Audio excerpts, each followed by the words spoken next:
Good morning everyone. मैं रेखा भारती आप सभी का अपने channel love U T class में हार्दिक स्वागत है। बच्चों, आज हम लोग कक्षा 5 की हिंदी पढ़ना सीखेंगे। में लेसन नंबर 5 है और उस लेसन का नाम है लाल बहादुर शास्त्री। लाल बहादुर शास्त्री। तो आइए बच्चों, बिना देरी के स्टोरी को सीखते हैं। बच्चों, आपके विद्यालय में 2 अक्टूबर को 2 महान विभूतियों का जन्मदिन मनाया जाता है। एक मोहनदास करमचंद गांधी और दूसरे जय जवान जय किसान का नारा देने वाले लाल बहादुर शास्त्री। लाल बहादुर शास्त्री का जन्म 2 अक्टूबर 1904 ईस्वी को मुगल सराय तत्कालीन वाराणसी वर्तमान चंदौली के साधारण परिवार में हुआ था। इनके पिता का नाम शारदा प्रसाद तथा माता का नाम राम दुलारी देवी था। मात्र 1.5 वर्ष की अवस्था में पिता का देहांत हो जाने के कारण अनेक अभावों और कठिनाइयों को झेलते हुए वे जीवन पथ पर आगे बढ़े। वे स्वतंत्र भारत के पहले रेल मंत्री बने। उसके बाद उद्योग मंत्री तथा राष्ट्रीय मंत्री भी बने। जवाहरलाल नेहरू के निधन के बाद सर्वसम्मति से भारत के दूसरे प्रधानमंत्री भी बने। देशवासियों के स्वाभिमान को जगाने वाले महान लोकप्रिय नेता लाल बहादुर शास्त्री का निधन 10 जनवरी 1966 को ताशकंद उज्बेकिस्तान में हुआ था। लाल बहादुर शास्त्री जी का व्यक्तित्व बहुत ही व्यवहारिक एवं संतुलित था। लाल बहादुर शास्त्री जी का व्यक्तित्व बहुत ही व्यवहारिक एवं संतुलित था। वे जो कहते थे उसे पहले स्वयं करते थे। वे जो कहते थे उसे पहले स्वयं करते थे। उसका उल्लेख उनके जीवन की कई घटनाओं में मिलता है। आइए उनमें से कुछ प्रसंगों के बारे में जानें। प्रसंग 1। शास्त्री जी उन दिनों रेल मंत्री थे। एक बार उन्हें बनारस के पास सेवापुरी जाना पड़ा।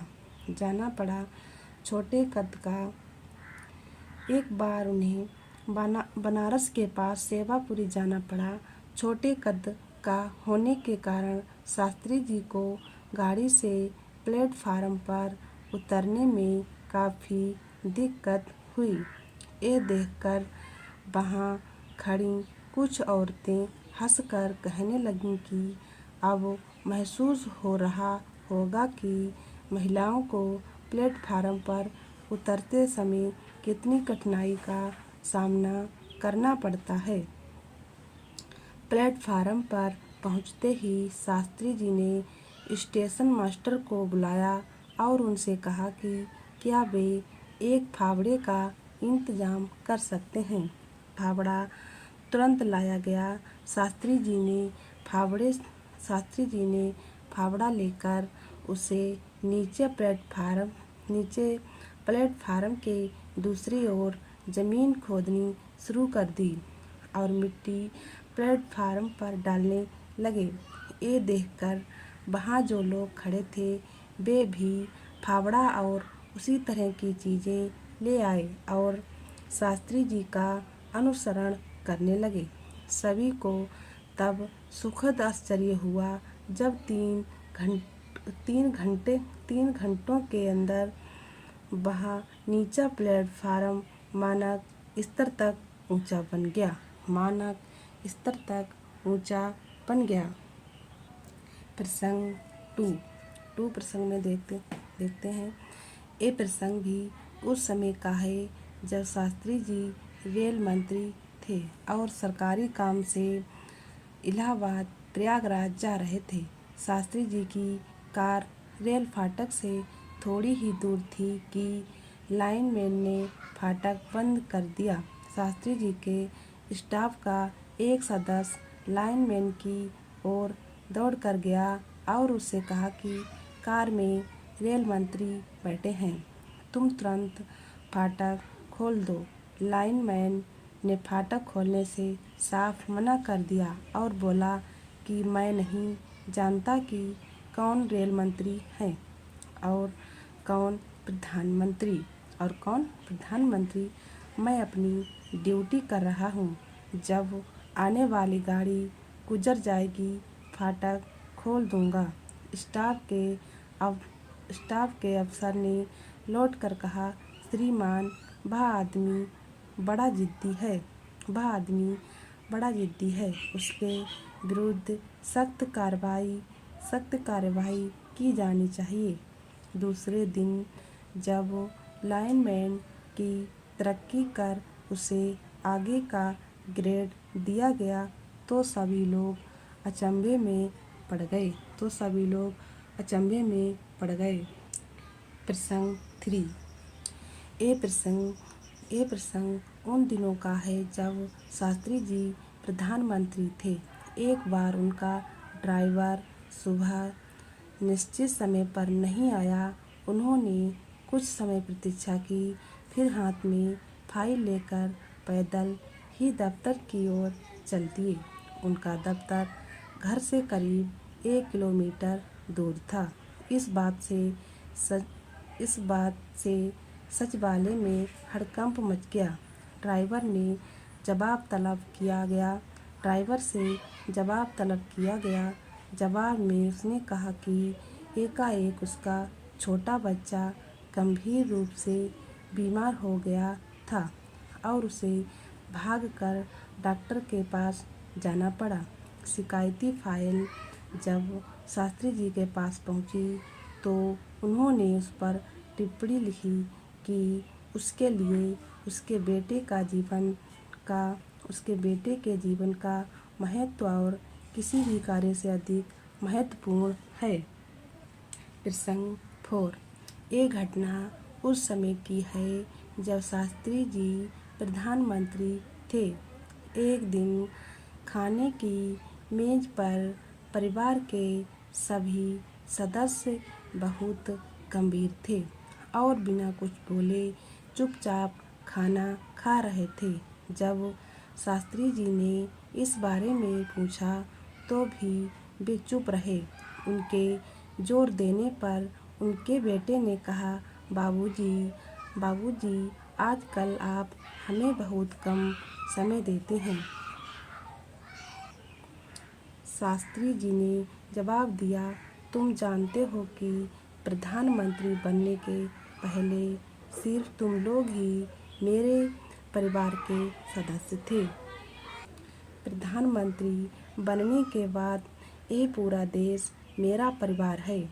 अगर इसे ध्यान में रखें तो तुम्हारे साथ जो समय बीतता है वह देश के करोड़ों लोगों के साथ बीतने वाले समय के अनुपात की दृष्टि से बहुत ज़्यादा है। प्रसंग 5। शास्त्री जी के प्रधानमंत्री बनने के फौरन बाद एक विपक्षी दल ने प्रदर्शन किया। इस प्रदर्शन की अगुवाई महिलाएं कर रही थीं। अनेक महिलाएं अपनी गोद में बच्चे लिए हुए थीं। प्रधानमंत्री आवास के सामने पहुंचकर उन्होंने बहुत ऊंची आवाज़ में चिल्लाना शुरू कर दिया। तेज गर्मी के कारण प्रदर्शन करने वाले पसीना पसीना हो रहे थे। एकाएक शास्त्री जी उठ खड़े हुए। उन्होंने एक ट्रे उठाई, उसमें गिलास रखे और वाटर कूलर के पास जाकर एक एक करके उनमें पानी भरा। इसके बाद वे हाथ में ट्रे लेकर फाटक की ओर चल दिए। सुरक्षा बलों ने मदद देने को कहा, लेकिन उन्होंने सख्ती से मना कर दिया। सुरक्षा बलों ने मदद देने को कहा, लेकिन उन्होंने सख्ती से मना कर दिया। वे सीधे एक महिला प्रदर्शनकारी के पास पहुंचे। महिला की गोद में एक छोटा सा बच्चा था जो रो रहा था। उन्होंने पिता की तरह महिला को डांटते हुए कहा, तुम इस छोटे बच्चे की माँ हो, क्या तुम्हें ये नहीं मालूम कि ये बच्चा प्यासा है, इसलिए रो रहा है। उन्होंने बच्चे को अपनी गोद में लिया और ट्रे माँ के हाथ में पकड़ा दी। फिर एक गिलास उठाया और बच्चे को पानी पिलाने लगे। महिलाओं ने उनके पैर छूने शुरू कर दिए। कुछ ही क्षणों में भीड़ हटने लगी और लोगों को ये बिल्कुल याद ना रहा कि वे वहाँ किस उद्देश्य से आए थे। जब सिर्फ 4-5 आदमी बच गए, तब शास्त्री जी ने उनसे अनुरोध किया कि वे अंदर चलें और इस संबंध में बातचीत करें। तो बच्चों, ये स्टोरी आप सबको पसंद आए तो वीडियो को लाइक, चैनल को सब्सक्राइब, बेल आइकन को दबाना बिल्कुल मत भूलना, क्योंकि आने वाली हर वीडियो का नोटिफिकेशन आप सभी को सबसे पहले मिले। बाय बच्चों, फिर मिलते हैं नेक्स्ट वीडियो में।